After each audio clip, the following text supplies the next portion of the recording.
If you don't submit to control, if you're a radical, you're less likely to be loved. You're not fitting in with society. You're viewed as an outsider. So there's a lot of social prohibitions about the outsider and the person who's going to upset things. From the time we're very young, we're taught to, worship authority basically because that's our key to survival as young children. But as adults, we never go through the rites of passage that tell us how to methodically think for ourselves, and thus we're always in a state of extended adolescence. Well, we take all this stuff, whether it's the television or it's the enculturation, the schoolyards, the teachers, we take this whole system, we put it into our unconscious mind. And it is the GIGO that comes out, garbage in, garbage out. We simply, in that computer language, have harnessed our own power by accepting all these beliefs as though they are factual, whether it's the flat earth of Columbus, or it's the idea that I'm not good enough to be or to do something I've dreamed to do. To the degree that the individual loses a sense of what freedom really means for himself, mind control is working. This is the constant battle and the struggle. What does my freedom mean to me? What is it? How deep does it go? How far-reaching is it? Individuals come already with their rights. They're born with their rights. They're inherent. They're hardwired. They're hardware. It's tragic. They've lost their sense of the importance of the individual. Each individual. We're not animals. We're individuals. We're created in the image of God. And so what you have is everybody's born into this control structure. Everybody's born into authority. Everyone's born into this situation. But just because you have an authority making decisions for you at some point when you're very young, too young to take care of yourself, doesn't mean you should always cater to authority your whole life. Fatalism, defeatism, what Bob Marley called mental slavery. That's a huge thing that he would sing about. How do we emancipate ourselves from mental slavery? Have we moved to that point of such slavery that we're too far gone? And just kind of letting it all flow by and being apathetic about it just gets you in a position of being controlled. There are some people that don't care. There are some people that don't know and don't want to know. It is very frightening. If you really look at it, you would be left with the understanding that you were obligated to do something about it. And, people work really hard every day and they just want to relax and enjoy their life. We have established a framework for the most part, works pretty good. People enter into this contract with society. That contract allows them to follow certain rules and expect certain returns on their investment of working within the framework of the contract. Human beings form habits. At some point in our lives, many of us realize that the lives we are living are not those which we have imagined, but rather lives reflecting others' imaginations. as if we have been unwitting actors in someone else's script. Are we acting out the artificial roles created by others who have successfully harnessed our minds through our habits? To answer that question, one must first learn how the minds of individuals can be harnessed by systems of psychological control. Are the habits reflected by human beings in direct conflict with their needs to survive and thrive in this world? The enormous implications deter many of us from asking these simple questions and finding answers relevant to our daily lives. If we don't resist all of the different information that comes our way and weigh it and use our own mind instead of what somebody else wants us to think, eventually society would become nothing more than automatons, robots. The establishment it's protected itself unless you submit to the saturation indoctrination and adopt all its values. You can't get in. Everyone needs to find out and really think about it. What is going too far? Because all of this is happening so fast, you need to be ahead of the game. They're ahead of the game. Humans subjugate themselves to control because they're born into it. And the tyrants and the social engineers know how to incrementally begin to slowly ratchet up the manipulation, the domination, the oppression, so that people never really recognize it coming. It's the old analogy of the frog in the boiling pot. You throw a frog into a boiling pot, folks in Louisiana will tell you this, a bullfrog, he'll jump out. But if you put him in a cold pot, turn it on simmer, heat it up slow, he'll boil, and he'll never see it coming. Well, I think it has a lot to do with group collectivism. And go back to John Dewey, he hated the individual. He hated the rugged individualism of Americans. They had to get rid of that. And Carnegie very deeply involved in that. They even talk about getting rid of that, huh? And so I think that when you've been reduced to a member of the group, the collective, whether it's through sensitivity training that teachers have to go through, or whether, it's in your own community, like we have a community-oriented policing system, where they give you a medal. If you do a good deed, well, you're part of the collective with the police. I would say in the next 50 years, if large numbers of people don't become consciously resistant to the overall mind control exerted on society, we're going to see many more people who really truly resemble androids. People induce this themselves by looking out at the world and saying, it's too dangerous for me to tell the truth or to say what I really believe or express how I really feel. It's much better if I fabricate a completely synthetic personality that's going to sit back here and remain passive. That's how it works. The idea of short-term gain, basically giving up freedoms. Giving up freedoms is never a good idea. Since the dawn of time, small groups of human beings have instilled artificial circular limitations on the minds of their subjects through the procession of history. Traditionally, the limitations are imprinted on the servile population through a cunning use of language, instruction, and media for the purposes of conquest, social cohesion, and authoritative order by harnessing the human resources of the broad population. Human history reflects countless stories, regardless of what era you happen to live in, and the common thread throughout these stories is that of the struggle between the state, whatever its form, and the individual, the goal of which is to harness and subsume the individual, willingly or unwillingly, into its group collective. The role of authority is a predatory system that sees the individual basically as a unit of energy.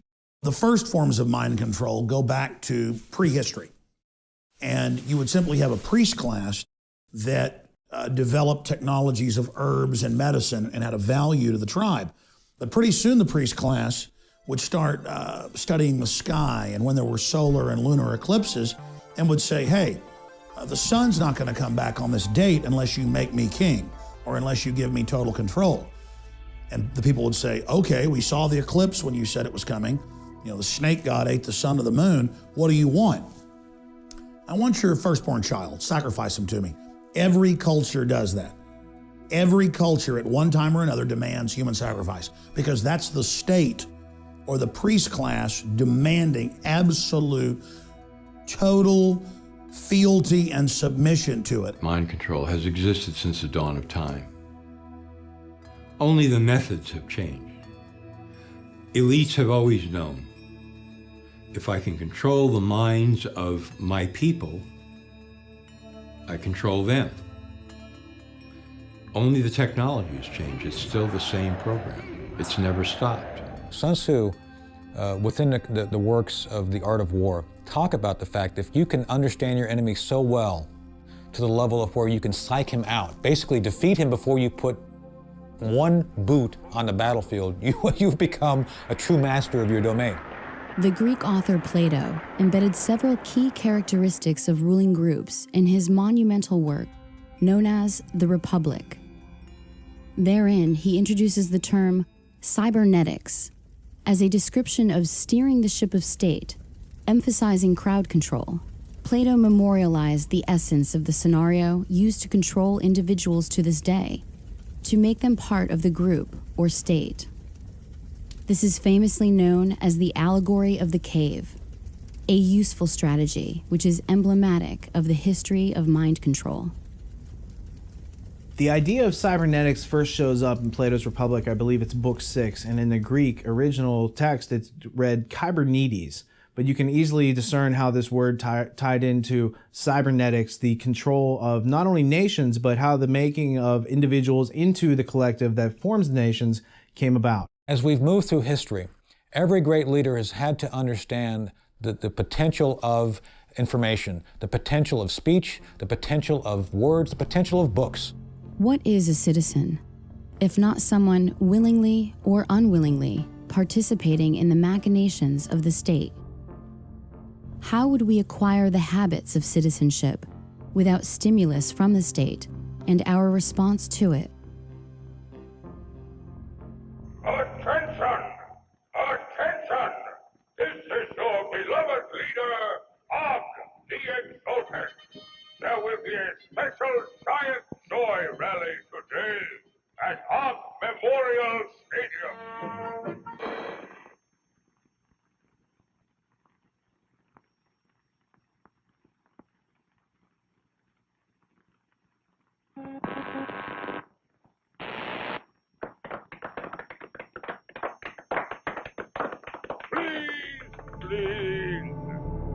In an attempt to assist the state, a 14th century Italian named Niccolò Machiavelli crafted several books intended to help the ruling elite dominate their subjects with the most effective psychological warfare techniques available to the world at that time.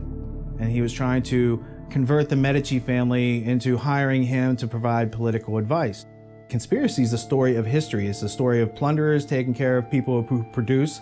They claim to take care of them through government, which doesn't give you anything, it doesn't take away first. So it's not creating something out of nothing. It's very real what they're doing. They're taking your rights or taking some people's rights and adding more to someone else's rights. Concurrent to Machiavelli's efforts, the consequences of tyranny were sowing the seeds of liberty throughout Europe, with authors like Etienne de la Boétie of France leading individuals to consider their situations and discover effective means to achieving liberty for all. So this whole idea of Machiavelli telling the ruling elite how to do this in a more efficient and effective manner without people directly knowing about it.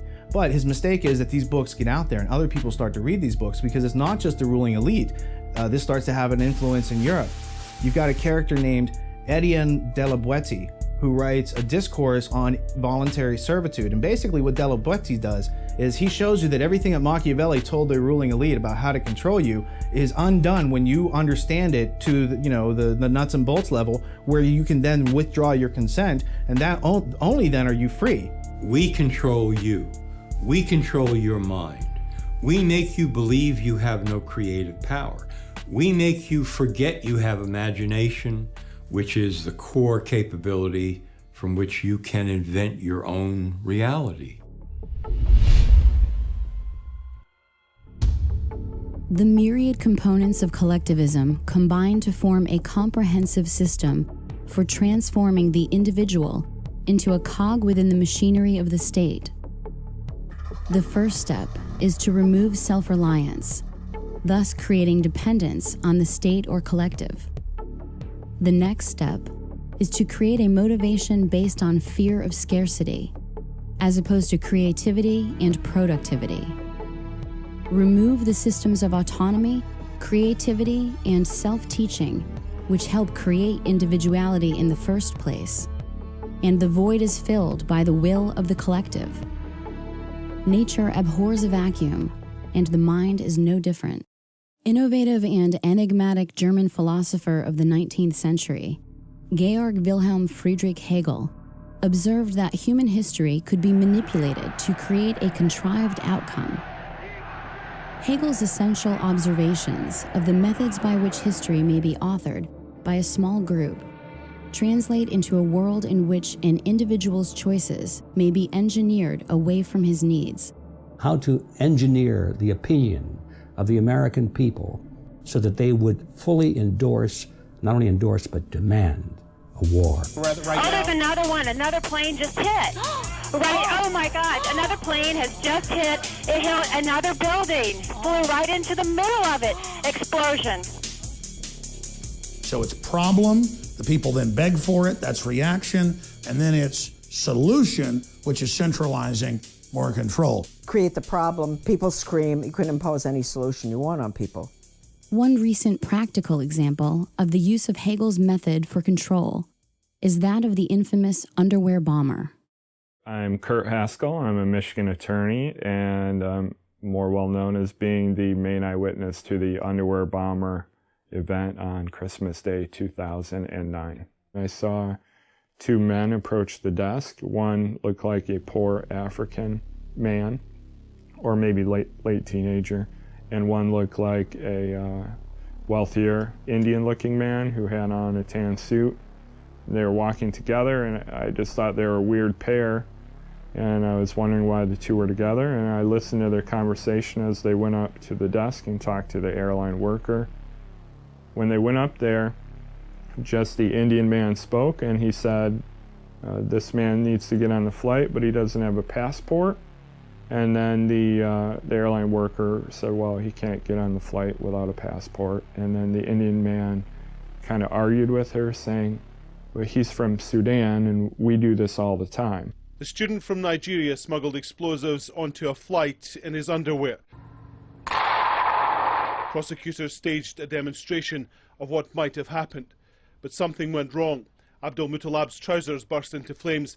Passengers and crew grabbed him. The plane landed safely. A source has confirmed that Farouk Muttalab is the son of Alhaji Muttalab, former chairman of one of Nigeria's biggest, wealthiest and most respected banks, First Bank of Nigeria.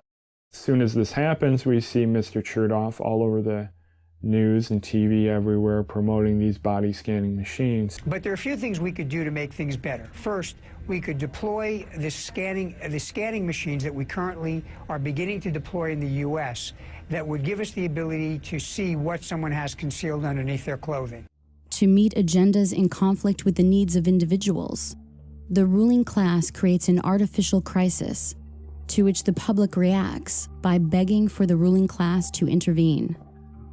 The ruling class then enjoys the plunder made possible by removing the self-reliance from individuals.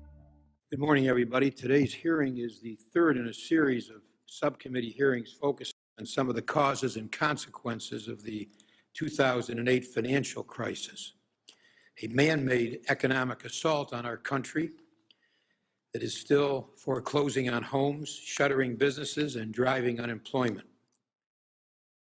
The combined philosophies of Thomas Malthus, Charles Darwin, and Herbert Spencer led to the development of social Darwinism. Social Darwinism grafted the concept of the survival of the fittest onto the larger social framework. Claims of biological advantages or superiority could then be advanced as justification for future economic policy relating to the poor, and as the basis of Francis Galton's pseudoscience of eugenics in the 20th century. So Darwin comes along about 150 years ago and comes out with his theories on where life comes from, and then it's survival of the fittest, and that the best organisms are able to survive in a competitive environment and move forward in the evolutionary chain. And whether that theory is correct or partially correct or totally wrong is a side issue.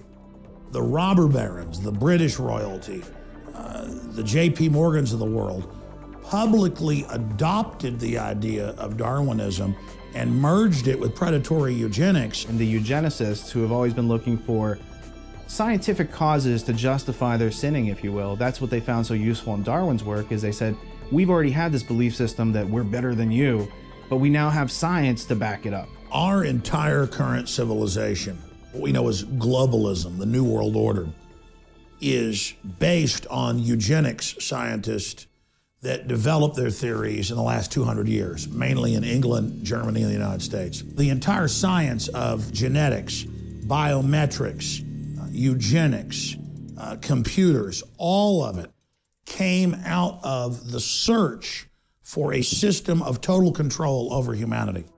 So the issue with eugenics is it claims to be a science of self-adaptation for human species. So it sounds like a great thing if you're an individual. You want to make yourself better. If you reproduce, you want your kids to be strong and survive. However, the people who are doing it are taking and making a bunch of decisions for other people and violating volition and their free will all over the place because that's their modus operandi.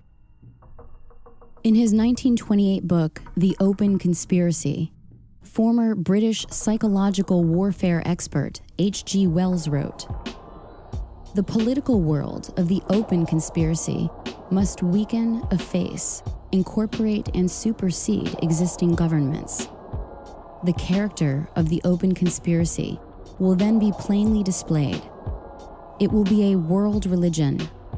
This large, loose, assimilatory mass of groups and societies will definitely and obviously attempt to swallow up the entire population of the world and become a new human community. The immediate task before all people, a planned world state, is appearing as 1,000 points of light, but generations of propaganda and education may have to precede it." The government of England put massive funding towards the study of humans, and not just medicine, but human behavior. And so all the sciences that the British Empire used on countries that it was attacking and regions it was conquering were also turned inward against their own populations. In 1948, Eric Blair, the British journalist and author who assumed the nom de plume of George Orwell, wrote the iconic dystopian novel 1984. In it, Orwell outlined a collectivist future governed by technocrats, in which a Big Brother totalitarian state maintains control of society through constant panopticon-inspired surveillance, fueled by a perpetual war and emboldened by both covert and overt forms of mind control and mass persuasion. The premise of the panopticon, it was an architectural design that was set up to maximize the power of surveillance. So if the prisoners didn't know, they could never tell if they were actually being watched at any one time, so they would have to assume that they were always being watched. Through 1984, Orwell introduced the concept of newspeak into popular culture, a debased language structure that would suppress the ability of the masses to upset the power of the state by regulating their thoughts through an illusory police force known as the thought police. Orwell's notion of doublespeak demonstrated the cognitive dissonance inherent in tyrannical structures. As the meanings of the words change, the meaning in society is lost. And fortunately, we have been able to raise our standard of living without sacrificing the spiritual side of life, which means so much to the American family. Thomas Henry Huxley, the man known as Darwin's bulldog, produced a number of grandchildren, the two best known and most influential being Julian and Aldous Huxley. Sir Julian Huxley, an evolutionary biologist, was elected as the first Director General of the United Nations educational, scientific, and cultural organization, and also served as both vice president and president of the British Eugenics Society. So the Huxley family is highly interesting because T.H. Huxley is the teacher over H.G. Wells who becomes a famous protege. But Huxley's whole family is not only intermarried and working on these eugenics ideas themselves, but they have, he has a famous son and grandson and all sorts of famous cousins that tie into the Darwin-Wedgwood family. So notably, you have Aldous Huxley, who coins the phrase Brave New World in 1932 with his novel, which is really describing a technocratic future by which people are pharmaceutically drugged into loving their servitude. I think what is going to happen in the future is the dictators will find, as the old saying goes, that you can do everything with bayonets except sit on them. That if you want to preserve your power indefinitely, you have to get the consent of the ruled. And this they will do partly by drugs, as I foresaw in Brave New World, partly by these new techniques of propaganda. They will do it by bypassing the sort of rational side of man and appealing to his subconscious and his deeper emotions and his physiology even, and so making him actually love his slavery. I mean, I think this is the danger, that actually people may be in some ways happy under the new regime, but they will be happy in a situation where they oughtn't to be happy. Leveraging the fact that the 20th century opened up numerous avenues for shaping and controlling the thoughts and behaviors of the population, the ruling elite contrived new ways of obscuring useful facts while peddling useless ideas to the American people. Advertising, in addition to fundamental changes in education, produced a population of non-thinkers whose false understanding of basic concepts instilled through public schooling led to generations of people who feel they are magically endowed with the ability to somehow attain knowledge without first observing the landscape of available, credible evidence. One such artifact of credible evidence which demonstrates that our lives are being scripted by the ruling class is a 1966 textbook authored by Georgetown professor Dr. Carroll Quigley, titled Tragedy and Hope, A History of the World in Our Time. In it, Quigley details a secret society, partially funded by central banker Lord Rothschild, enacted by Cecil Rhodes and led by Lord Alfred Milner, and the Round Table Journal of International Affairs, which Quigley terms the Milner Group. The first questions most people ask upon hearing of such a book are, why is it so important? And why do so few know about its existence? This is a key book. It's almost like the Rosetta Stone to decode everything they're doing. It's over 1,000 pages long with incredible documentation in the bibliography of how this ruling elite based out of Britain is using a full spectrum dominance model to fund the communists, to fund the fascists, to fund the Democrats, to fund the Republicans, so that there looks like there's a choice, but everything really is moving towards collectivism for the general public, while the elite themselves are exempt from all their own rules. These are the ideas of people who plunder that care not about laws or boundaries or nations or your rights. They see might makes right. And so when Cecil Rhodes goes in and creates Rhodesia, and you have South Africa and the De Beers whole cartel of diamonds and gold, and then you look at who Cecil Rhodes left his will to, who funded him to go down there and do that, you keep coming back to the historical central bankers that have been manipulating world events as we've been taught them for at least since the beginning of our country. 1776, 1790 is when they start to gain a foothold. They then come over in the 1820s, 1830s, 1840s, pre-Civil War, gain a stronger foothold.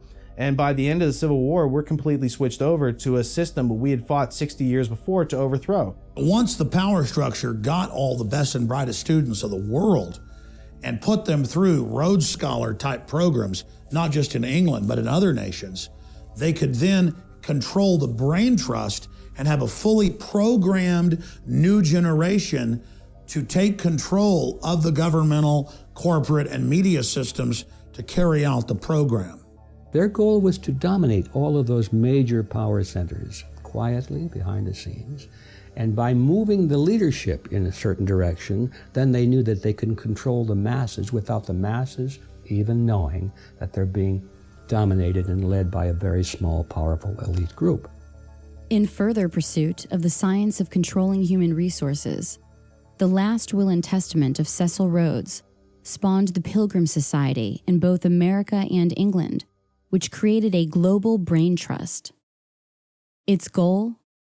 To assert global control by dividing its tasks into working groups, such as the Council on Foreign Relations, Bilderberg Group, and Trilateral Commission throughout the 20th century. In more recent history, the long-held beliefs of the ruling class regarding control of the individual's body by the undermining of his mental abilities were then furthered by the technological breakthroughs of the 19th and 20th centuries. In the 19th century, the Prussian government conducted research into the study of how to make individuals compliant cogs in the machine of their conflict-based empire. Prussian psychologist Wilhelm Wundt determined that the individual human being has no soul and can thus be programmed like an automaton or robot. You see, the social engineers don't need us under social Darwinism. We're scum to be removed. We are seen as nothing but biological androids or replicants from the Philip K. Dick book, Do Androids Dream of Electric Sheep, turned into Blade Runner. We're just seen as dumbed down biological workers. When individual identity has been forsaken, it is much easier to compartmentalize the minds of those being controlled. Various personages throughout history have described the human being as a machine, but it was the synergy amongst the work of Wilhelm Wundt, Ivan Pavlov, and many others, which scientifically quantified the individual as soulless, thus justifying manipulation to plunder individuals of their rights, transforming individuals into human resources. Our system is copied from a 1819 Prussian system that's a three-tiered education system. One tier is for the intellectual elite. The second tier is for the servers of the intellectual elite. They would be the professionals, the doctors, the lawyers. And the last tier is for the lay. It's for the masses. Education, as we know it, is nothing more than mind control. It is the science of control. And the British scientists, the eugenicists, came up with systems to dumb people down and make them submissive. But the German model, in fact, namely the Prussian model, that was designed to create soldiers that were owned by the state, but that were so brainwashed they were proud to go off and march into musket fire. That system, known as kindergarten, is the whole basis of modern Western education. How do you measure the achievement of a nation? If you want to know how we're really doing, take a look at our schools. For on what we're doing here and in schools throughout the world rests not only our future fate, but perhaps the very fate of civilization itself. Building upon this dehumanization of individuals to the animal state of stimulus response, Russian researcher Ivan Pavlov and American researcher John B. Watson conducted experiments based on classical conditioning, a simple manipulation of reflexes under observable conditions. These methods were then improved and perfected by Harvard psychologist B.F. Skinner. B.F. Skinner was also one of these famous American behaviorists, and he championed something called operant conditioning. Again, just a fancy jargon term for some basic common sense. And operant conditioning was really all about negative reinforcements like timeouts, positive reinforcements like food pellets and money, and punishments, which are like punishment, shocks. This operant conditioning doesn't work so good on anti-authoritarians, people who challenge and resist authority. And later on, research has shown that operant conditioning works best on people who are dependent, infantilized, in other words, made like children. When you ask yourself as a teacher, as I have at the college level, what have I got that my students want? Sometimes a pretty discouraging question. But you can discover things which will be reinforcing to students at any level. And that has been done. A great deal of progress has been made. There are things in an ordinary, even say a ghetto classroom, lower grades or high school, that can be used as reinforcers. You can have special foods at lunchtime, access to play space, privileges to associate with other kids of your choice. More and more of these things have been brought into play as the kinds of contrived reinforcers that can be used temporarily to get the kinds of behavior which will then eventually have their own natural consequences, which will be reinforcing. One of the notable things that separates human beings from other inhabitants of this planet that we call animals is our ability to form questions. And that allows us to remove ourselves from certain types of control. Now, animals are subject to many of the same sort of stimuli that can train and condition them to give you, you can make a pigeon, according to Skinner, that appears to know how to read and respond to lexicons. So it gives the appearance that the pigeon can read or that the fleas are trained, but really all you're doing is, reinforcing a random schedule of conditioning, taking natural characteristics and harnessing them. So what you see in the 20th century, not only with the eugenics crowd and all these other things that we've talked about, what you see is they go after the root cause of humanity. The root cause of humanity is that we've learned to, speak amongst ourselves, and we've learned to observe reality, remove contradictions, and get to that which exists. When somebody obscures that feedback loop between you observing and testing it out and verifying it, when someone obscures that, they can take total control of your awareness. These methods of classical conditioning had advocates in other fields equally or more influential. Soon, the field of compulsory education would teem with the ideas first spelled by these social engineers. These children are being taught to accept uncritically whatever they're told. Questions are not encouraged. How can you ask such a question? Have you got a textbook? Yes, ma'am. Does it say here that our law courts are always just? Yes, ma'am. Then how dare you question the fact? Sit down. And so we aren't surprised when... But it must be true. I saw it in this book right here.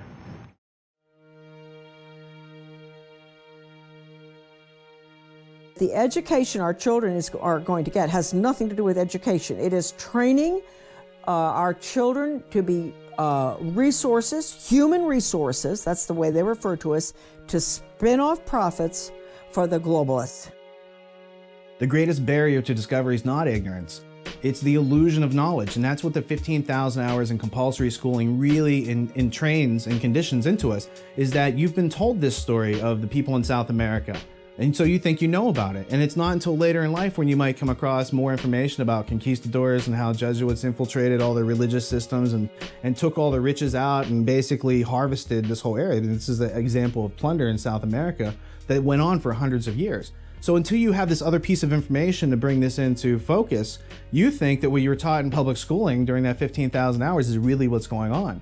And it's not until you bump up against reality, as George Orwell said, usually on a battlefield, that you have to consider that which you were taught to believe versus the objective evidence that exists.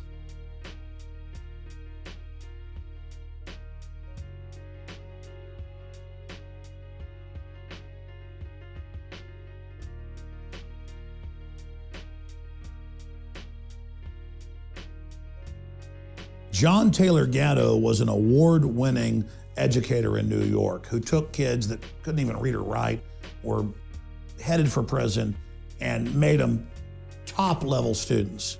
And then he discovered that he was shut down by the big tax-free foundations so that he couldn't teach the children this information. He discovered that it was by design that they were dumbing people down to make them subservient biological androids or replicants. That's what we're seen as. But now we're obsolete. We're to be phased out the new robotic systems, the drone aircraft, the drone submarines, the drone ships, the drone robots on the ground. We're all being conditioned, all being acclimated for this. In The Underground History of American Education, John Taylor Gatto details how, beginning in the early 19th century, American travelers abroad were writing on the methodology of Prussian schools and composing travelers' reports, which were very influential on educational techniques in the United States. However, in 1831, it was French philosopher and Minister of Education Victor Cousin who published his Report on the State of Public Instruction in Prussia, which not only led to the consolidation of French schools under the Prussian model, but also directly influenced reformers like Horace Mann in the United States to follow suit. Mann traveled to Prussia and, without even seeing one classroom in session, sought to adopt the Prussian model of education with his annual reports given to the Massachusetts State Board of Education. Mann's promotion of the concept that the state is the father of children was reinforced and expanded by educational reformers throughout the 19th and 20th century. When we speak about enculturated processes, when we talk about the imprinting, of course, I mentioned educators. One of the things that surprises a lot of people, and it shouldn't because it's publicly known, is that our education system is not about educating as much as it is about socializing. Like the duckling in the chicken yard. If you take that duckling and raise it with the chickens, it's going to be imprinted, it's going to behave like the chickens. And in that very real sense, we perpetuate this. The danger is we don't just perpetuate it, we don't just enculturate it, but it's the only sane way we see to raise our children. And the result is there's no escaping it. C.S. Lewis said, when training, which is Skinner, Pavlov, beats education, civilization dies.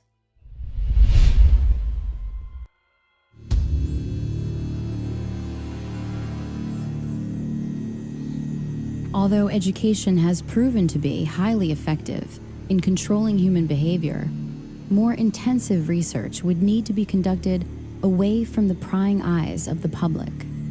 The Tavistock Institute was set up by the British Empire to really study mind control and to scientifically drill down into human behavior and put in textbook form systems of basic control so that could be duplicated out to government and corporate entities.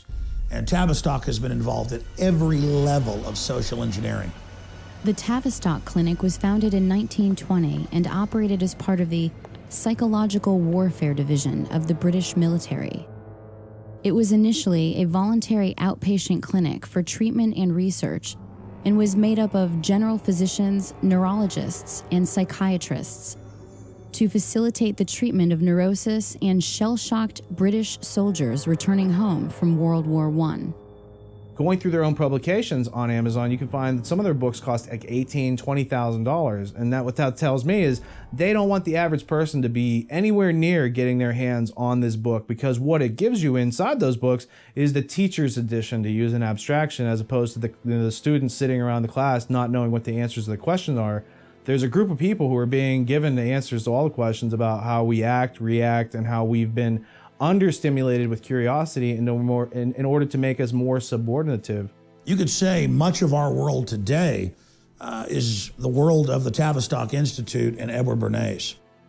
Having been instrumental in the Tavistock Clinic and director of the Tavistock Institute of Human Relations, it was former officer and consulting psychiatrist to the British Army, John Rawlings Rees, who created the concept of the psychological shock troops, or culture warriors, a federation of psychiatrists, which he intended to disperse across the globe to make it, quote, possible for people of every social group to have treatment when they need it, even when they do not wish it, without it being necessary to invoke law. The Tavistock Institute's influence did not stop simply at social psychology. Kurt Lewin, former head of Britain's Psychological Warfare Bureau, was a German refugee who became the founder of modern social psychology in the 20th century, an early consultant to the OSS, and an influential researcher with the Tavistock Institute in the area of management thinking and action research, specifically focused on the tactics of managing change within society.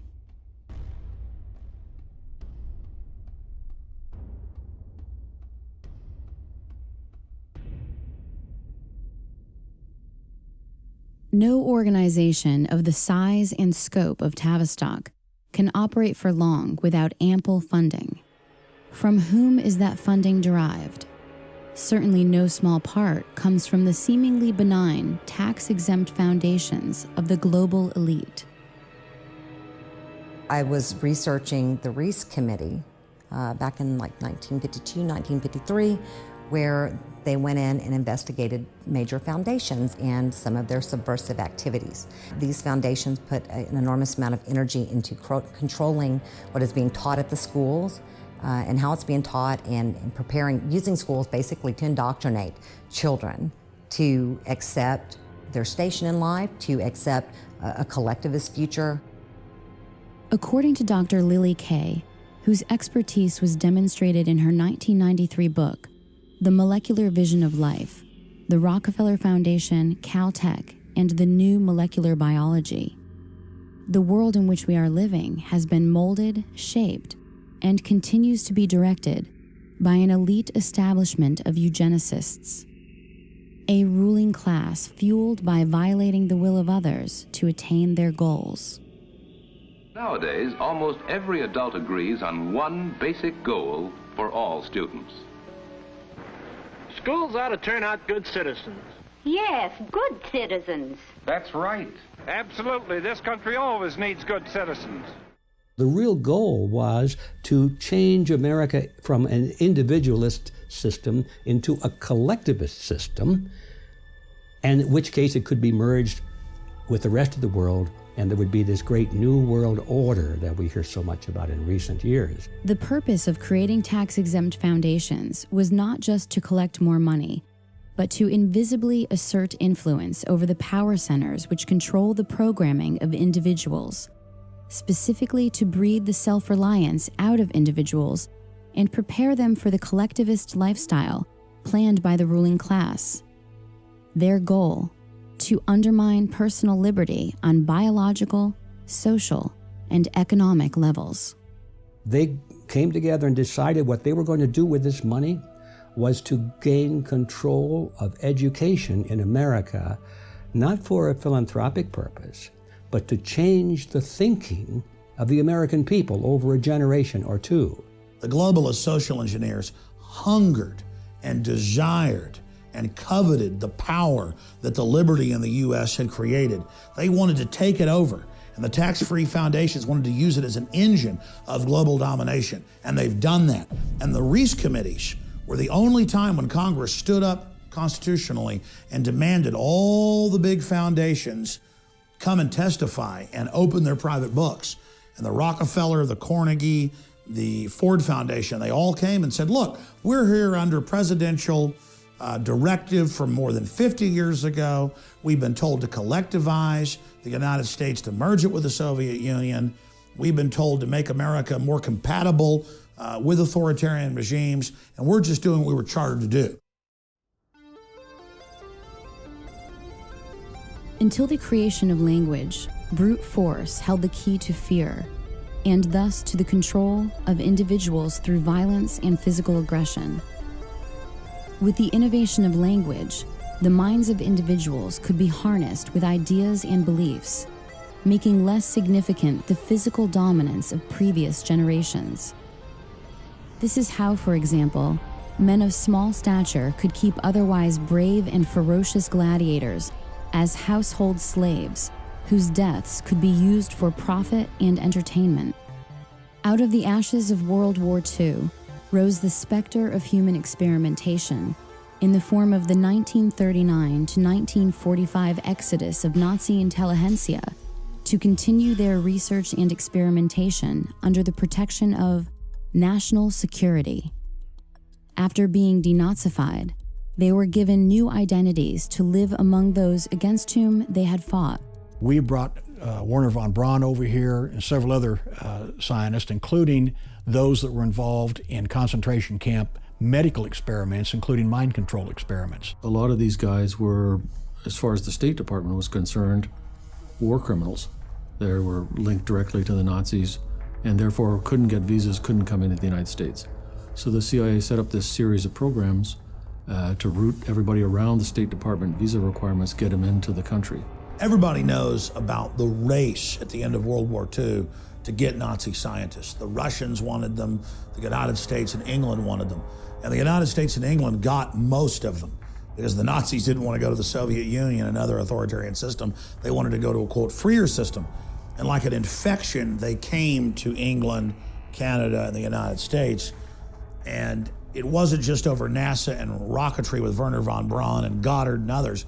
It was tens of thousands in mind control and torture and military science and surveillance. And the CIA got modeled to a great extent off of the Gestapo. And so we see really the evil of the Nazis being transplanted back to the United States and England, where the eugenics philosophy that they had embraced had originally sprung. The Office of Strategic Services, the precursor of the CIA, under the direction of William Wild Bill Donovan and Allen Dulles, recruited Nazi scientists and aided their importation into America. Among them were rocket scientist Werner von Braun and the aeronautical physician Hubertus Strughold. The problem that the United States was facing was there was all these German scientists who were kind of in the wind, loose, wasn't clear where they were going to end up. And the French, the British, the Russians, and the Americans were all trying to recruit them. The Germans had developed lots of different advanced weapons. And they'd also done a lot of experimentation on human beings in the concentration camps. So they had a lot of medical data that we didn't have. They had, of course, the rocket scientists and the airplane scientists and all the rest of it. And Paperclip was our version of going into Europe and finding these guys and bringing them to the United States to work. What we're missing in the documentation, we have physicians, aerospace medicine people, film people, ball bearings, projectile experts, all kinds of scientists. We're missing from the story the psychiatrists. But there must have been psychiatrists brought over, in parallel to Strughold under Paperclip. German financing came from America, came from Wall Street, and came from American corporations. Even the political support that Hitler got in Germany was, to some extent, traceable to American influences. Prior to World War II, American financiers, banks, corporations, all decided that there was money to be made in pre-war Germany. After all, they all knew that Germany was preparing to become a military aggressor, and it needed money to construct vehicles of war. They were spending a lot of money designing and building tanks and airplanes and military carriers and things like that, submarines, ships, and there was money to be made. And so Wall Street and some of the largest corporations like AT&T and even Ford Motor Company got very much involved with the Nazi regime.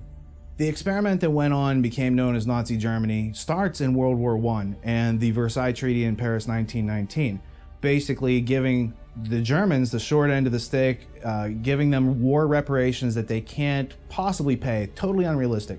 Now, this famous German banker named Helmar Schacht gets together with a guy from the Bank of England named Montague Norman, and they create something in 1932 called the Bank for International Settlements. And they use this as a clearinghouse for all the national debts, but really it's being used to launder money.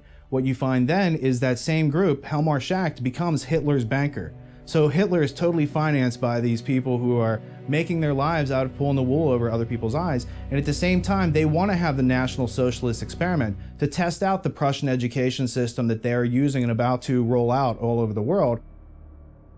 Following the 1945 completion of Operation Paperclip, the CIA created MK-Ultra, a top-secret mind control research project, which was managed by Sidney Gottlieb under the direction of Allen Dulles. The program began in the early 1950s, was officially sanctioned in 1953, and officially terminated in 1973. The program engaged in many illegal, unethical, and immoral activities. In particular, it used unwitting US and Canadian citizens as its test subjects, which led to controversy regarding its legitimacy. MKUltra involved the pioneering of many methodologies to manipulate individuals' mental states and alter brain functions, including the surreptitious administration of psychoactive drugs and other chemicals, hypnosis, sensory deprivation, isolation, verbal and sexual abuse, and other various forms of torture. When I interviewed John Marks about Search for the Manchurian Candidate, he said a very interesting thing to me. He had been given 10 boxes of CIA information on a Freedom of Information Act request, not his first. He had been trying to get this kind of information on the mind control program of the CIA in the 50s, 1950s, for a long time. And finally, as a kind of a sop, maybe even a joke, they gave him 10 boxes of materials that had nothing to do with the projects except the accounting data, the financial data, thinking that Marks wouldn't be able to do anything with it and CIA would be perceived to have fulfilled the FOIA request. But Marks was too smart for them. He saw into the financial data and realized what he had his hands on, that this was not only MKUltra, mind control program of the CIA, but it was divided up into many, many, many sub-projects. And he had some of the funding details that provided the foundation for him to move forward in his research and discover what they were really up to. The military started the Artichoke Project and the Bluebird projects, which I think was the Navy one, and they were trying to figure out, can we make a Manchurian Candidate? Can we make a super soldier? Can we control what people think and do and how they act on the battlefield? Can we make somebody braver than they really are? And it was getting up to where they were asking questions, can we create kamikazes like the Japanese had? In 1994, President Clinton created the Advisory Committee on Human Radiation Experiments, which was tasked with investigating the instances of federally funded research using ionizing radiation on human beings. Based on the documents made available to the committee, they identified nearly 4,000 cases of human radiation experiments taking place between 1944 and 1974. This included a series of federally funded experiments in which unsuspecting hospital patients were injected with plutonium. Many details of MKUltra experimentation were disclosed during a public hearing before the advisory committee. I'm going to start. My name is Valerie Wolf. In listening to the testimony today, it all sounds really familiar.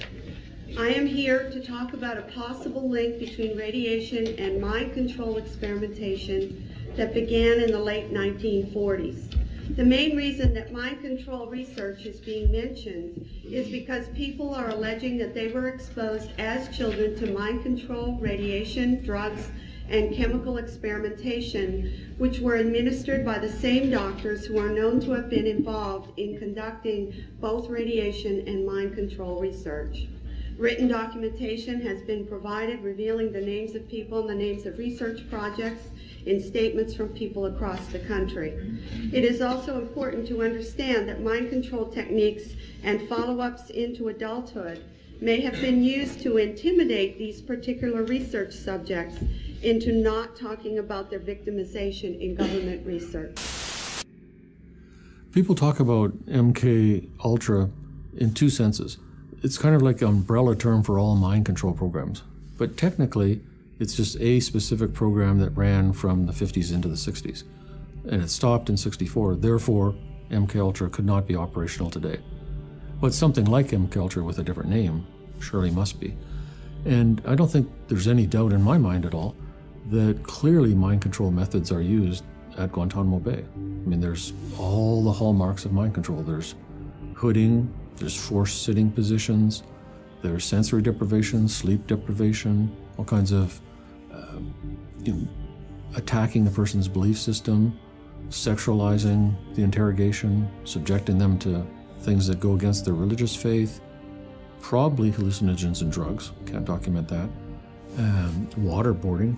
So all the components of a mind control program are in place there. The hearings weren't really about that, and the women didn't have solid documentation, but they told the kind of stories that I hear over and over from mind control victims. So Claudia Mullen and Christine Nicola get up on the stand in Washington and they say, yes, radiation, but it was only one part of mind control experiments that we were subjected to by the U.S. government starting out when we were children. And then somebody on the committee said, from what I've been told by witnesses, pretty much, thank you very much, and now we move on to the next witness. Right. Like, let's pretend none of this took place. In the 19th century, Franz Mesmer's brand of hypnotism entertained countless audiences, which consequently evolved, both covertly and overtly, throughout the 20th century. CIA's Dr. George Estabrooks, a graduate of Harvard University and a Rhodes Scholar, finally created methods of reliable hypnotism, enabling its application to the science of social control. George Estabrooks was a Canadian-born psychologist whose career was at Colgate University in upstate New York. As early as 1943, in his textbook Hypnotism, he described in great detail, going back to the Second World War, taking Marines or other military people, using hypnosis and other programming on them to create a new personality. So he calls that Jones A and Jones B. And the new program personality would be given an assignment, which could be a courier, penetration, any kind of assignment.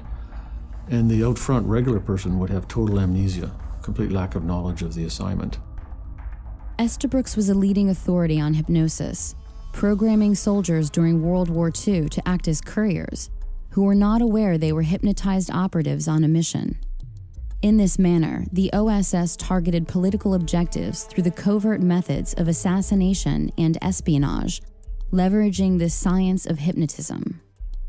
Where hands-off hypnotic and pharmacological methods fail, the physical application of actual electrical stimulus directly to the brain becomes the next logical step. In 1964, Yale neuroscientist Jose Delgado implanted radio-controlled electrodes into the brain of an aggressive bull in an attempt to control its behavior in a ring with a matador. With the push of a button, Delgado himself was able to stop the bull in mid-charge. He didn't stop with the bull, but also conducted experiments on cats, monkeys, and even human test subjects. We had people as young as 11 he was doing this to.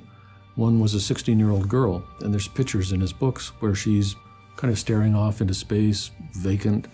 Another she's strumming on a guitar. Another she's pounding on the wall, all based on what button he's pushing on the transmitter box.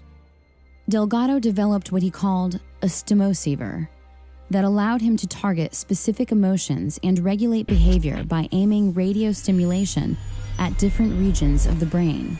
His idea of the future is, and this he was totally serious about and described in detail, we're going to put electrodes in the entire population, except probably Dr. Delgado himself, and a few elite generals, and we're going to control the entire population. And this is not going to be fascism, this is going to be the next step in evolution. Dr. Donald Ewan Cameron was a Scottish-born psychiatrist who was president of the American Psychiatric Association from 1952 to 53, and later first president of the World Psychiatric Association. Cameron was directly involved in the brainwashing attempts of Central Intelligence Agency's top-secret MK-Ultra mind control program. Under directives from Sidney Gottlieb and funding from the CIA funneled through various front organizations, he spent years researching and experimenting with behavioral modification techniques. It was here that the CIA funded a series of experiments, severe experiments. The work was done by the Institute's then director, Dr. Ewen Cameron. It is the closest experimentation to brainwashing yet disclosed. His work, unprecedented in psychiatry, consisted of 3 areas which he called sleep therapy, psychic driving, and the ultimate depatterning. Dr. Maurice Dongier, current head of the Allen Memorial Institute. In his psychic driving, so-called type of therapy, he would give the patient intensive electric treatment in order to make the patient regress deeply, become forgetful, and then he would attempt to implant new ideas in the mind of the patient. Now, to a layman, it would appear that Dr. Cameron was trying to take the slate and wipe it clean, the slate being the mind. In other words, brainwashing. Exactly, that's a very good comparison. Brainwashing. Yes, to life. Dr. Ewen Cameron was a MKUltra contractor. Officially, it says that he didn't have top secret clearance, but I'm sure that in fact he did. The reason I say that is he was at different times president of the Quebec Psychiatric Association, the Canadian Psychiatric Association, the Society of Biological Psychiatry, and the World Psychiatric Association. Ewen Cameron was the most famous psychiatrist in the world during the 1950s. You name a psychiatric association of any size or scope, he was the president of it. He became a psychiatrist. In fact, at one time, he was the president of the World Psychiatric Foundation, and he ended up immigrating over here from Scotland and was working in Canada under Sid Gottlieb, and he headed up one of the projects dealing with LSD and with different types of mind control projects. He had especially hypnosis. His experiments were basically, there's kind of 2 components to it. One is psychic driving, and the other is depatterning. So depatterning is you give massive amounts of electric shock to the person, like 100+ treatments, with 6 times the usual amount of electricity per treatment. Completely wipe their minds out, so they don't know who they are, where they are, they don't recognize their children. And then once they're in that state, you can add on barbiturates and other drugs, keep them asleep for weeks at a time, or kind of like half asleep, and then play tape loops over and over and over and over. That's the psychic driving. And the tape loops will be in the doctor's voice or the person's voice. And this is all supposed to program a new personality. It has been alleged in some cases that Cameron held patients against their will for weeks at a time, drugged and unconscious, under the threat of being committed to an institution for life if they did not participate in his treatments. He began a program of torture, and I don't use the word lightly, on patients who had no idea this is why they were coming to him. They were people who came to him for therapy, for help. And he experimented on them as a torturer would to create new personalities. Cameron operated, with Rockefeller funding, at the Allen Memorial Institute in Montreal, Quebec, where he contended that it was first necessary to depattern the minds of his patients in order for them to have a shot at recovery. He also participated in the Nuremberg trials of 1945, interviewing many of the top Nazi defendants. After World War II and the creation of the CIA, the need for a truth drug and drugs that could perform, that the CIA could use for other purposes, increased. They turned to the Bureau of Narcotics and Harry Anslinger. And again, Anslinger anteed up Agent George White to be his lead agent in this program called MKUltra. It started basically in 1952 in New York City. White was working with a CIA officer named Sidney Gottlieb. Gottlieb was chief of the Technical Services Division at the time, and he had access to a lot of LSD. CIA scientists had decided was the drug that they were going to focus on now. Pot wasn't considered quite potent enough to do the things that they wanted to do.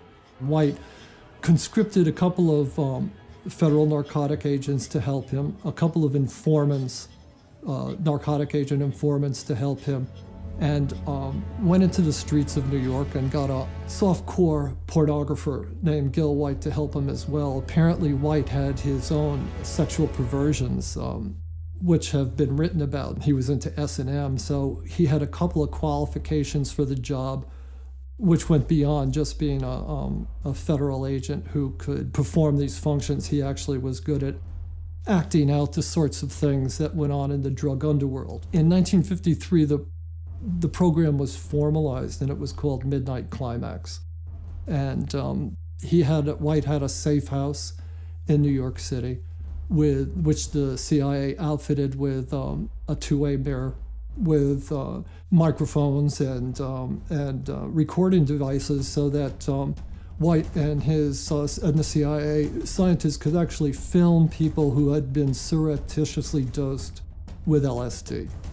The program expanded beyond merely LSD. And what they found out was that the safe houses themselves were probably the most valuable aspect of this program. Prostitutes that were in their employ that would bring people to these apartments, and they could actually record them while they were doing drugs. In 1960, the CIA opened another safe house in New York City.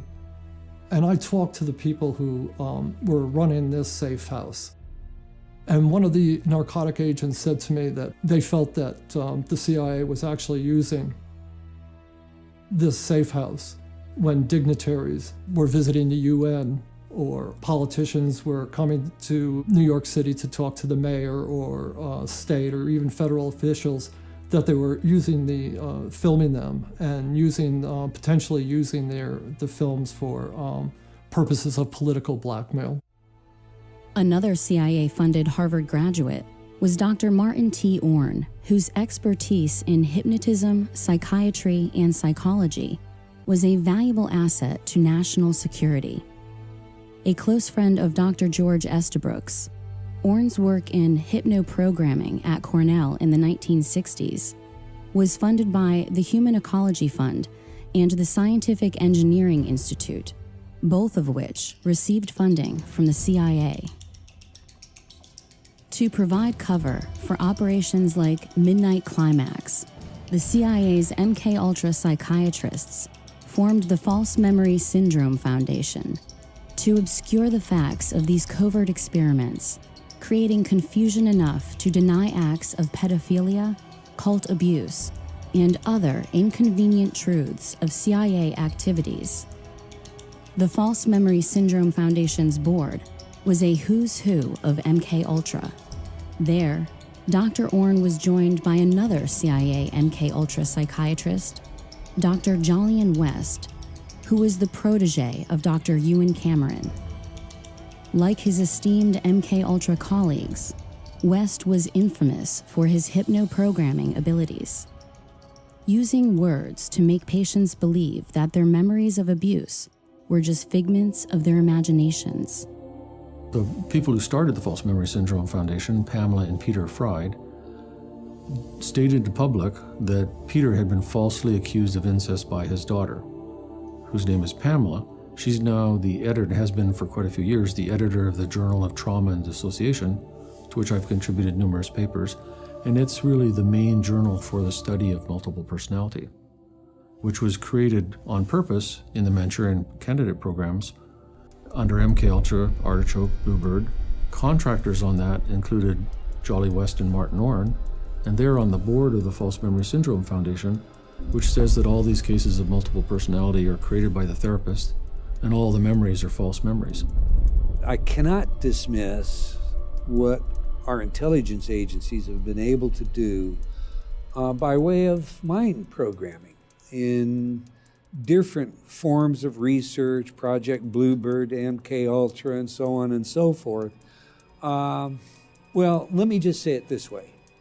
Jules Romaine, testifying on behalf of the CIA to Congress, said, and this paraphrase is going to be so close to word for word, it's unbelievable, We now know that we can take a man and, given sufficient time, educate him to kill his mother and father and eat them in a stew.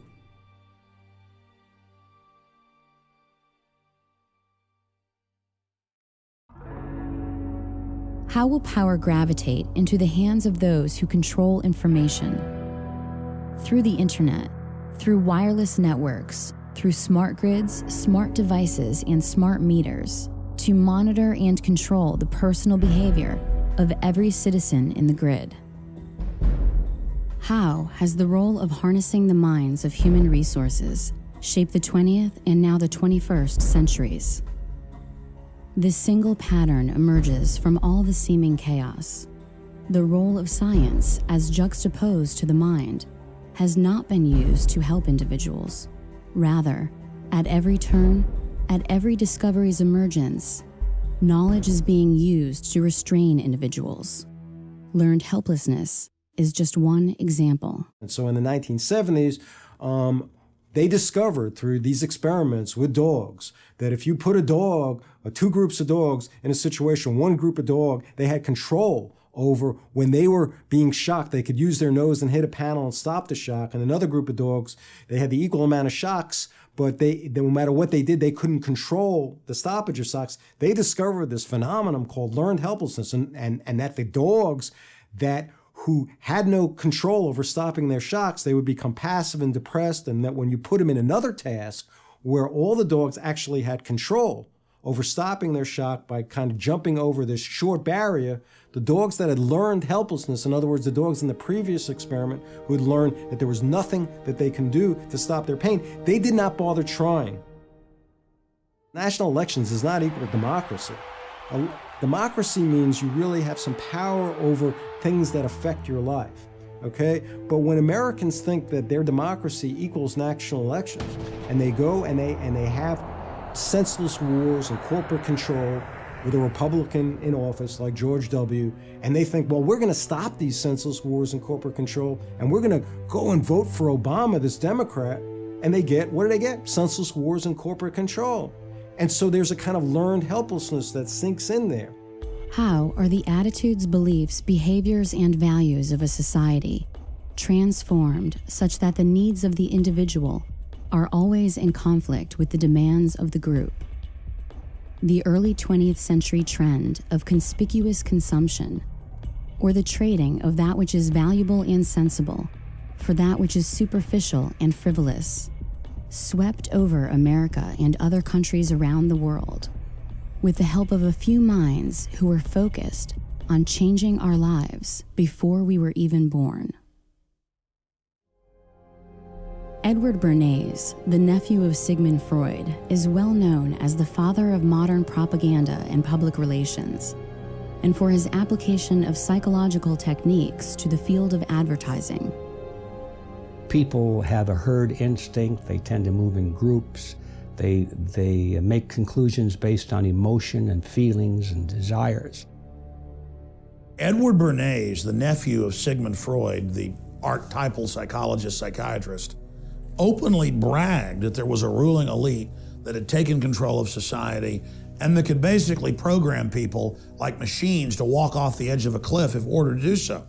He was the guy that said, don't call yourself the Department of War, call yourself the Department of Defense. And he wrote book after book, like the book Propaganda, 1922, bragging about how we were all dumb animals and how the public mind was in his hand. They couldn't sell pork bellies. They were seen as junk meat, only used as flavoring in soups.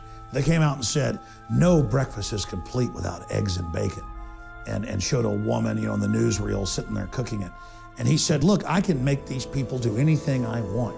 And so he is really the archetypal father of brainwashing and propaganda right as the age of television began. And they took his sciences and just wrecked this country. Some of his most famous clients included Procter & Gamble, General Motors, General Electric, the United Fruit Company, Westinghouse Electric, Time Magazine, NBC, and CBS. He looked at what Uncle Freud had plumbed out, how the unconscious worked, and devised in his own mind the idea that you could cause people to do what you wanted them to do because they chose to do it. Indeed, in his work, Propaganda, he makes it clear that it is the duty of the intellectual elite to orchestrate the beliefs and behaviors of the public in order to have a cohesive society. They got together and said, well, you know, people are too darn dumb. We have to program them mentally to do what they're supposed to do. Political science is largely based today on Bernays' work. In 1917, Bernays served on the Committee for Public Information, otherwise known as the Creel Committee, which set out to change public opinion in favor of the United States' involvement in World War I. At the request of Woodrow Wilson, Bernays personally attended the Paris Peace Conference of 1919, the same year that he would found the first public relations firm in the United States.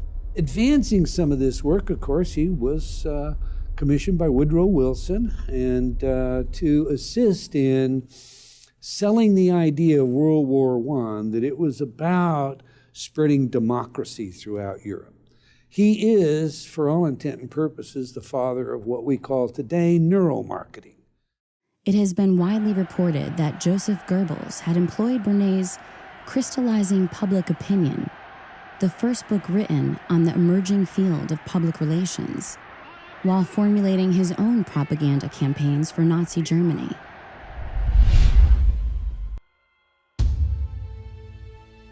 Moving beyond Bernays, other luminaries in the manufacturing of public consent included Walter Lippmann and Ivy Lee, both of whom complemented these tactics by expanding the breadth and depth of mass media entrainment of individual minds. And then I read 1928, a book by Walter Lippmann, talking about public relation and public opinion, and basically saying the same thing, that the public is not inherently irrational, but they can use PR and propaganda and media to play upon people's existing irrationality instead of introducing them to the concepts and definitions of that which exists. So instead of creating world peace by putting everyone on the same page, by giving us a method to discern fact from fiction, they use that gap in our perception to play tricks on us. So that's all I've ever seen during human history, is human beings playing tricks on other human beings. As for Ivy Lee, he was not only popular with some of America's most prestigious corporations and foundations, he also found time in his busy schedule to personally counsel John D. Rockefeller, to represent Standard Oil, and was one of the earliest members of the Council on Foreign Relations.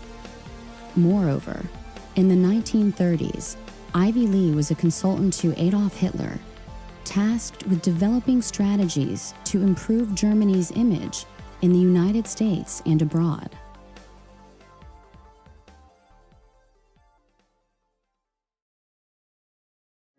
Kids are impressionable. That's why here at this station, we watch the programs and commercials your child watches carefully. He may see bad guys, but not in the role of heroes. He'll learn that crime doesn't pay. Because your child's welfare is our concern, too. That's part of our code. The code of the National Association of Broadcasters for television and the greater public interest.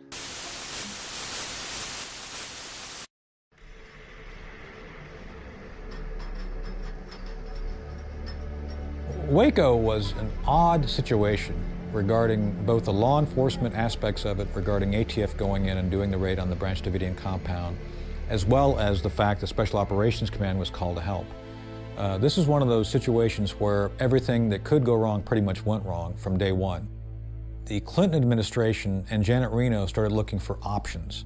One of the options that they decided to engage on was bringing Special Operations Command in to advise them on quote-unquote psychological operations. When the Special Operations Command elements arrived, they began giving advice to the law enforcement individuals on how to go about implementing specific themes.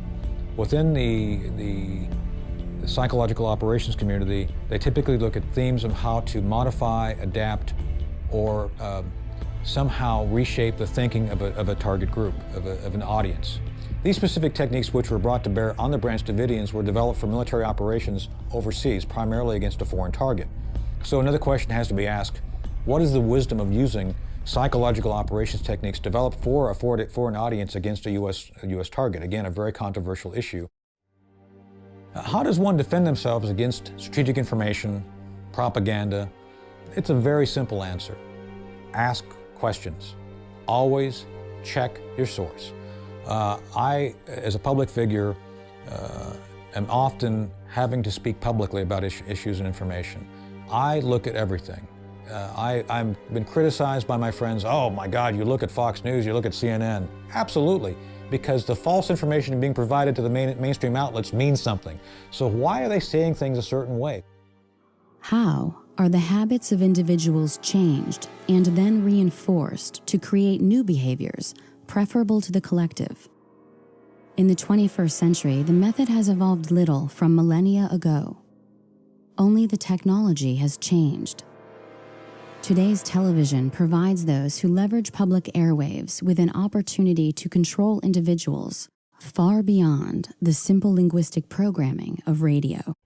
The major point of television is the commercial. The programming is designed to kind of keep people hanging in there long enough to watch a commercial, and that they're in a more passive, zombified state to buy into the goofy, silly commercial. That is the point of it. You are willingly subjecting yourself and your family to psychological warfare assault, not just with the semantics, not just with the messages, but the very flicker rate of the television, on record, patented to put you into a dreamlike sleep state where you're highly suggestible. You think you're looking at a constant picture. You're really not. On modern televisions, you're looking at LEDs, and they're going on and off. Because they're going on and off, there's a brain entrainment process that takes place. To make it real simple, it comes down to this. Research shows us that the average person, when placed in front of a television set in less than 3 minutes, will go into alpha. Hypnosis is, for all intent and purposes, objectified by brainwave activity. If I'm looking at your brainwaves, an EEG, in normal consciousness, you're operating at what we think of as beta. So you're going to be 15 to 30 cycles per second. 30 is on the stress side, but that's typically where you're going to fall. In alpha, you're going to be 7 to 14 cycles per second, 8 to 14 cycles, depending on the scale. Now, alpha consciousness, for all intent and purposes, is a state of hyper-suggestibility. And it keeps people sedated.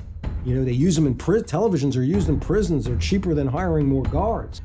Of course, people are going to be then told that it's okay not to just have one television, but to have 3, 4 televisions in a house, and to be not watching it just on a normal television set, but on their phone and on their laptop. And you want to normalize this kind of crazy thing of people spending 5, 6, 7 hours a day watching television. Television has been the ultimate tool of mind control. And for more than 60 years, children are set in front of it as a babysitter, while they are bombarded with images of violence and decadence and corruption. And what it does is it just acclimates the child that when they see a real person dying on the street, they don't go over and aid them. We see this happening because, oh, that's entertainment. In fact, people now have been recorded laughing at someone hurt because it's just more entertainment. They've had their basic empathy disconnected, cut off. The role of advertising has certainly evolved away from one of utilitarian necessity in communicating the form, function, and value of a product. The application of the behavioral and psychological sciences has played a seminal role in the way corporations now sell products to consumers in American society and internationally. In 1921, after leaving Johns Hopkins University, John B. Watson, the founder of behaviorism, took a job with the J. Walter Thompson Company, and by 1928, he was vice president of the entire firm. Watson introduced new market research techniques into advertising and discovered that sales could be influenced by manipulating images associated with brand names. For instance, blindfolded smokers could not tell the difference between brand name and generic. J. Walter Thompson remains one of the most powerful advertising agencies in the world today. Most people believe that you're going along through life making your own choices, making your own decisions, okay? I decided to do this, I decided to do that, I did that. By watching the brain live time, neuromarketers today know exactly what product to place where, how to package that product, what colors you're going to respond to, what images you're going to respond to, what kind of pre-programming already exists that they can couple it to.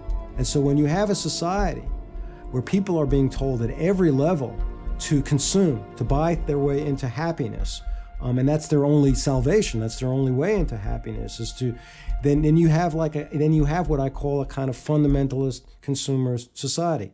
How is that problematic? Why is that dangerous? Well, when you have people who only care about buying things, you're gonna make people weaker in a lot of ways. You're gonna certainly make them less self-reliant. And when they're told that you just buy things, buy your way into happiness, they don't realize that you can gain strength by doing a lot of things yourself, okay? You also make people self-absorbed. A point of all advertising, which is the technology of consumerism, is to get people to care, over focus on every one of their needs and every one of their feelings. So if they're having a bad day, they must focus on that and focus on how depressed they are. Billions and billions and billions of dollars have been spent privately and publicly looking at how to tap into your psyche, how to cause you to make choices that you wouldn't otherwise make, to do things that you wouldn't otherwise do, to consume, whether it's a product or a plank in a political platform. I've also asked the school board to make a part of every day some kind of anti-violence, anti-gun message. Every day, every school, at every level. One thing that I think is clear with young people and with adults as well is that we just have to be repetitive about this. It's not enough to simply have a catchy ad on a Monday and then only do it every Monday. We need to do this every day of the week and just really brainwash people into thinking about guns in a vastly different way. To me, with the media just willing to report whatever the government tells it to report, that gives the government free rein to create whatever story or narrative it wants to create for whatever purpose it wants to create a story for. And that's where we're at. That's why when you put on the 6 o'clock news and you switch from one channel to another, they take their commercial breaks at the same time, they tell the same news stories, and they tell the same news stories at the same time. But then you go to the internet, you go to BBC out of London, or one of the other foreign news services, and you see all kinds of news that we never hear about here. Mass media today is the cutting edge of psychological warfare, and it is nothing but an all-out assault against the general public. When you watch mainline establishment television, you are putting yourself in front of the barrel of a gun. Cognitive dissonance occurs when individuals lack consistency in their methods of thinking, and thus, contradictory elements attempting to reside simultaneously as fact create frustration, confusion, anger, and aggression. It is the difference between what you think the world is and what the world actually is. Cognitive dissonance is really, again, a fancy psychologist term for, again, some common sense, which is this tension that people will experience when they have two opposing kind of ideas. The role of psychology in advertising is to create cognitive dissonance, or the conflict between what you have and what you want, and to fill that void by adapting your behavior accordingly in order to achieve your reward. If an entire society can be properly dosed with mind-altering but culturally approved drugs, this cognitive dissonance may be largely assuaged. With social control as their aim, the ruling class sought to expand their ability to influence the individual. Mind games, those of psychological warfare and advertising, were simply not enough. The opportunity existed to employ chemical treatments, physically affecting the hardware of the brain, to complement the already existing harmful software in the form of effective propaganda and advertising. The tax-free foundations, including the Carnegie and Ford Foundations, followed the lead of the Rockefeller Foundation in the widespread funding of pharmacological solutions to social control.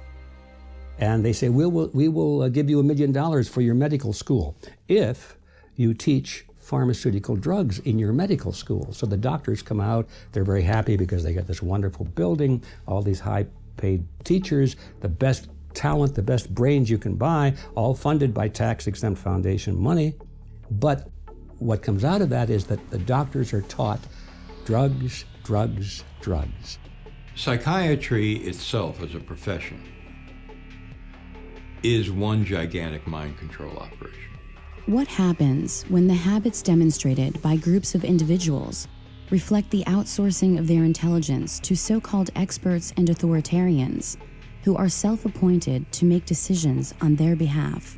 You can have a psychiatrist testify in court that somebody has ADHD or clinically depressed or this or that, but every one of those official mental disorders is a total lie and a fraud because there is no diagnostic test for any of these disorders. Not ADHD, not bipolar, not depression, not schizophrenia, not anything that you've ever heard of that is a discrete mental disorder. The American Psychiatric Association has a committee, and they create this thing called the DSM, their Diagnostic Bible. And they decide what goes in there. And they decide that certain people who don't pay attention to boring things have this disorder called attention deficit hyperactivity disorder.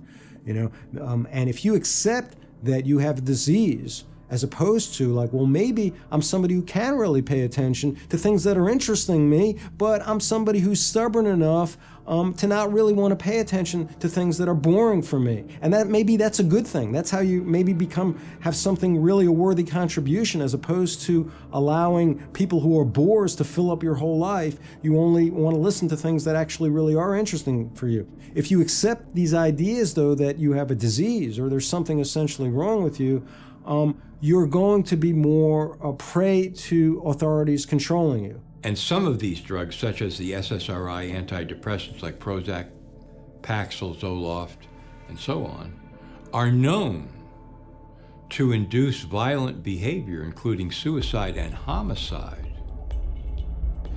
And you have a profession like psychiatry that is seeding the country, like planting seeds in a garden and a farm. With these diagnoses and these drugs, this is Operation Chaos. Part of the problem of psychiatry, when it comes to diagnosis is that they really seem to have no political awareness of their pathologizing of anti-authoritarianism, of stubbornness, of rebellion. This is, I think, a part of the reason for that is I think that an overwhelming number of psychiatrists, psychologists, mental health professionals are more kind of compliant people. And when they see non-compliant, more stubborn, more oppositional kinds of patients, especially young people, that creates a lot of anxiety for them. And so you have this power, and you do this for 10 years, 20 years, 30 years, 40 years, 50 years. These little seeds, which are drugs, you see, that affect the brain in various unpredictable and horrendous ways. And you have that power to do that for 50 years. Don't you think you could really call that mind control? That's mind control par excellence. If habit is thus the enormous flywheel of society, and habit keeps us all within the bounds of ordinance, then it is our habits which enslave us to the so-called children of fortune. For their fortune exists only because our habits prevent us from outpacing the status quo and growing in the light direction. How might we begin to change our habits such that our actions are no longer in conflict with our needs as individuals to survive and thrive in this world? And what will happen if we do not resist? We're heading toward a system where we're going to have economic collapse, real crisis, be much worse than anything we've seen. We're going to be in a position where most people won't understand how it came about. They won't realize that it's the result of government policies, of corrupt politicians, and so therefore they're going to go to those same corrupt politicians and endorse the same policies, and we're going to get more of the same. And that is where we're headed. It all goes back to people who are smarter than us, who are polymaths, who are organized and have a lot of office supplies and infinite money because they can print it out of thin air and everyone else takes it and says, this is real. That's not real. Your mind is real, objective reality is real, wisdom is valuable because we can learn how to survive together with that. But all these things that they make us think are valuable, like petroleum or any of these other commodities, they're all fear-based. And if we just really understood what was going on and our voluntary role in it, we wouldn't play such a role in our own servitude. So we come to a point in our lives where it's fair to ask, what was the last original thought you had? The way you walk, the way you talk, the vocabulary that you use, all of these things are built into the expectation you have of yourself based on the role you have chosen to play in the theater of life as it's been defined to you. I think we're seeing what the consequences are of just complying with everything right now, because that's what most people in America do at this point in time.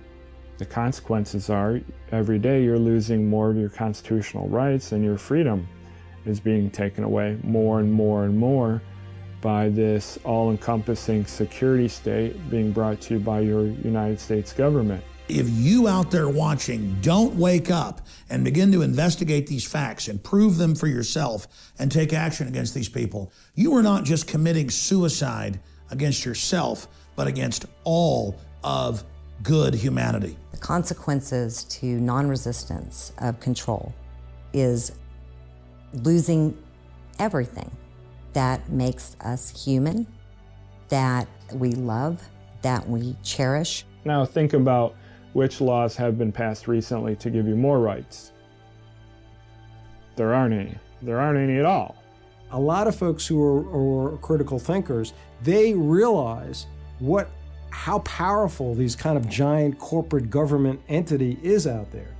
And that kind of understanding that a critical thinker has can be quite painful and can lead to them being depressed and apathetic and giving up. And so we see that throughout history, that a lot of your really great critical thinkers sometimes succumb to depression and substance abuse because they're so overwhelmed, as opposed to others who figure out that conundrum, that if I'm going to be a critical thinker, I'm going to see how powerful these oppressive authorities in my life are, but I can't allow that pain to make me just kind of give up into kind of fatalism and defeatism. Information, knowledge equals power and control. Whatever the public face of something is, whatever they're talking about publicly, there's something else over here they're probably not looking at. And that's why it's important for individuals to look beyond what is being presented publicly. It's input, processing, and output. And what we're trying to do is keep a clean signal, that's knowledge of that which exists, and to filter out the noise. And we do that by dismissing the arbitrary things that aren't substantial and identifying fallacies, because the way that people can effectively lie is through words, and it's through our own belief in these words that makes it take control of our lives. So in understanding these essential aspects of how they control us, we can learn individually to become free and to communicate amongst each other how to do that more efficiently. Don't buy the propaganda. Don't believe what's in the mainstream media. It sometimes is true, but often not. There's only one thing that we can do to change the course that we're now on, and that is to recapture the system. All of the positions of power in America today, and to a large extent around the world, are in the hands of collectivists, people who believe in the very system we have. They like it. First thing we have to do is we have to take the schools back, and then we have to educate the kids that, hey, this happened in the past. These are the things that happened. You have to have a conscience, and you have to take a stand. And no matter how many people want to get you in the group, don't be part of that, because you're going to lose your individuality if you become part of the group. You have to kind of forgive yourself, and once you do that, you can have greater compassion for other people who are still being victimized, who are still believing that those who are controlling their lives actually care about them. A large segment of the population that are so-called conspiracy theorists, but I don't have a problem with these people. They should be questioning things that are going on because we can't trust the media to accurately report stories. Activism can help a society that's already falling under the weight of its own stupidity fall a couple of generations earlier, all right, to be able to move into a healthier society. When you get down to the ideas of what we can do to free ourselves, you have to first look at what exists. So what exists is this system is organized, it is there to control the crowd. And if you do not resist it, you lose all individuality, you lose your identity, you outsource your thinking, you are being denied your life. And that is every bit as serious as someone trying to stab you in the back, because without your life, liberty, and the ownership of your own work and your own labor, you have no rights under their systems. Freedom means freedom, not some freedom, but all freedom. As long as you don't take away the life, liberty, or property of your fellow man, you should be free to do everything that you want to do. That's what built this country in the first place. So the solution to the problem is to return to that high ideal, return to that high ground. Then everything is possible. You don't have to like the system you're in, and frankly, you have every right to speak out against it. Freedom of the individual is where you start. And then the individual can say, what am I going to do with my own freedom? How am I going to use my imagination and my creative power to invent realities of my own and make them fact in the world, as opposed to sitting back here passively and letting elites manufacture reality for me. Humanity is worth resisting this, and if you don't stand up against these diabolical globalists, you are turning our species and our entire history and our entire future over to these people. You're betraying our ancestors who fought against incredible odds so that we might have some basic freedoms. And you're betraying yourself, your children, your family, and all future human generations. We can't turn our species over to total darkness. We can't turn our species over to people who love to hurt innocence and who hate beauty. We must resist the New World Order. We must free our minds and awaken the human spirit. It is time for the sleeping giant that is humanity to awaken. Secret society, people think, oh, they don't exist anymore, do they? Well, they do, and Quigley wrote about them. And he said that he had no aversion to this secret society. In fact, he said he had been invited into its inner ranks. He was never a member of the elite himself. But he was brought in as their historian, you might say, to record their events and to put it in the public record so that they could have a permanent record for all time. And he said he was invited into the group and he was able to examine their private records. And then he said, I have no aversion to it or its goals or its policies. He said, the only thing I disagree with is that they hope to remain secret. Most wars in modern history are fought for the enhancement of power and wealth on the part of the elites that run those governments. They want to expand their influence. They want greater dominance. Maybe they want the natural resources. In other words, they're not for reasons that we have been told. It's a fact of life. And there's no clearer example of that, I believe, than in World War I and, of course, in World War II. But the question around was World War I. The American people at that time were very complacent about the war going on in Europe. It was sort of a war between, Germany and France and England. Okay, I'm sorry about that, but leave us out of it. We declared our neutrality and everything, and we just said, we hope you guys work it out real soon, which is the way we're supposed to be, There was no particular national interest on our part to be involved in that war. We weren't that threat. And besides, according to our Constitution, the only purpose of our government was to protect us to protect our lives, our liberty, and our property. If it didn't touch in those areas, we're out of it because the Constitution forbids that power to the government. Anyway, that's how the American scene was at that time. And people in finance and in government really had a different point of view because, you see, J.P. Morgan at that time was the bond broker for the British bonds. The British government was trying to raise money in addition to taxes. They were borrowing it through bonds, so they were issuing bonds. And J.P. Morgan was given the franchise to sell those bonds in America. And he sold a lot of them. Advertisers have done is they've looked at Freud and psychology. And they've looked at the id, the ego, the superego, the thanatos urge. They've looked at the conflict that Freud discussed that human beings live in, this psychic tension, the impossibility to live up to the requirements of a superego, a perfect parent, the libidinal urges that drive us towards sexual impulses and gross behavior that we have been trained, and fortunately so, to harness and find socially acceptable ways to act out. Now, because they're aware of this tension, because they're aware of this heightened arousal, this anxiety that exists, they look at how they can tweak it, how they can play on it. If, for example, I can cause an arousal and associate that arousal with a product, just as with Pavlovian conditioning, you're more likely to remember that product, especially if I have repetition in it. I've learned in my life that what really matters is helping other human beings. And when I help somebody, I get that feedback that says, your life matters. This day mattered.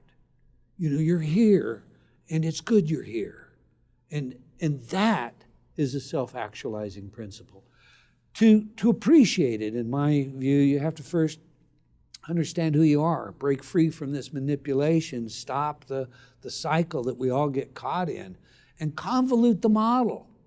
Convolute the model instead of looking, what is it that I can get? Maybe think back to Kennedy's words. It's what you can give.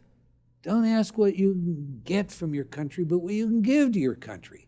You know, don't get up in the morning with, how much do I get, but what can I give? I know this. It doesn't matter if you're an attorney, you're a doctor, you're a plumber, you're an auto mechanic. When you do your very best to help that person that comes to you as a customer, not to take their money, but to help them, to sincerely help them, you make a difference.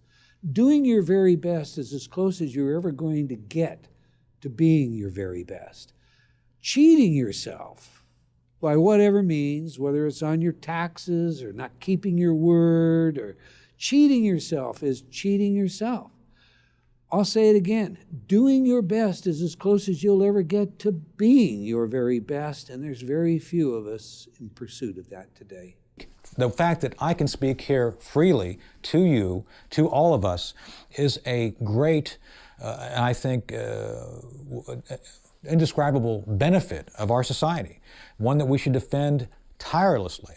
The idea of free speech, free expression, is the best antiseptic against manipulation, against propaganda, against information operations. And that's why it's so critical that we as citizens always try to seek the truth, always try to be true to what's best for the country, e pluribus unum, versus what may be good for the short-term benefit, the idea of short-term gain, basically giving up freedoms. Giving up freedoms is never a good idea, and frankly, once you give them up, it's always harder to find them again in the long run. Excellent. One more question. We can keep it short. You've already basically answered Sure. this, but we can. How do people? I mean, we're going to be talking to the audience now. How do the people who are learning about this? How do they defend themselves against strategic messaging that is not in their best interest? How does one defend themselves against strategic information, propaganda? It's a very simple answer. Ask questions. Always check your source. I, as a public figure, am often having to speak publicly about issues and information. I look at everything. I've been criticized by my friends, oh my God, you look at Fox News, you look at CNN. Absolutely, because the false information being provided to the mainstream outlets means something. So why are they saying things a certain way? What does this really mean? Even false information means something. So that's why it's important to understand what's being said when it's being said. In addition to that, then, you want to go to blogs, you want to go to original sources where people have firsthand experience. And you got to combine all of these things to understand the world. The world is a complex entity. Frankly, one of the things which has happened that goes beyond, say, 2,000 years ago is the level and scope and availability of information. We are inundated with information. That's why it's even more important for individuals to sort through it as rapidly as possible, to seek the truth. And frankly, you know, people, I think, are smart enough to understand when something's true and something's not. I guess you could call it your spidey sense. If something doesn't look right or smell right, it probably isn't right. So go with that. Try to understand why you feel that way. Always ask questions. Never accept simply what is presented at face value. Trent Lott, Senator Trent Lott spoke to me one time in the Fox Green Room when I first became a public figure in 2005. And his guidance to me has resonated. There's 2 points he wanted me to remember. He offered 2 points of advice. First point of advice was, in Washington, D.C., in this town where we're talking right now, it's never good to be right ahead of your time. Well, we found that out through Able Danger and the fact that we were so far on the cutting edge, people didn't want to hear what we had to say. And frankly, when it became public knowledge, people didn't want to talk about it. So that lesson is absolutely true. Senator Lott was absolutely correct. The second lesson he taught me, and this is something that I'm still learning today, he advised me that whatever they're talking about publicly, whatever the issue is in the news, whatever the information is about that topic, it's really about something else entirely. And I believe that to be true. Whatever the public face of something is, whatever they're talking about publicly, there's something else over here they're probably not looking at. And that's why it's important for individuals to look beyond what is being presented publicly and try to figure out for themselves what's really going on.